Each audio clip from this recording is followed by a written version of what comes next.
Antifa beats journalists. Antifa attacks our police stations. They attack our courthouses. They dox our law enforcement officers. No more.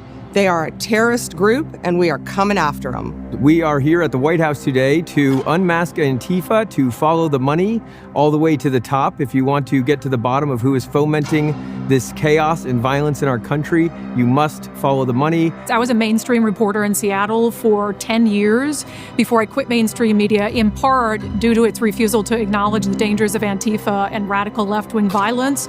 Part of the problem that we have is that a lot of people refuse to believe that Antifa is real. It is just a made-up thing, but I have seen them.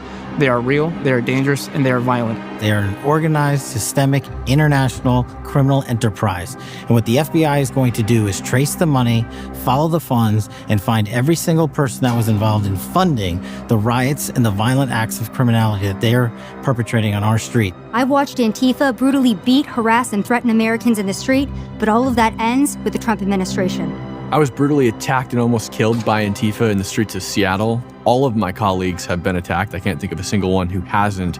Violence against journalists and police officers in our streets can't stand. Just days ago, I was in the Portland jailhouse, and now I'm in the White House. This administration is built different, and Antifa's days are numbered. And I want to thank President Donald Trump for designating Antifa a terrorist organization, and I'm looking forward to the FBI and the DOJ hunting down these people like the terrorists that they are. All I gotta say, it's a bad day to be Antifa. And Antifa's days of using violence and intimidation against their political opposition are over. And I've continued to report on them over the years, despite the threats of violence and actual violence that's happened, because I owe a thank you to this country, the United States, for settling my parents who were victims of communism in Vietnam.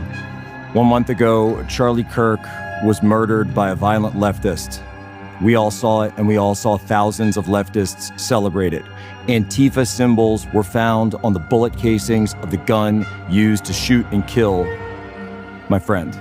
We won't take it anymore. President Trump is not going to stand for it. And I'm so grateful that we have a leader in the White House that understands how we need to fight these sophisticated networks and how we need to take these terrorists out.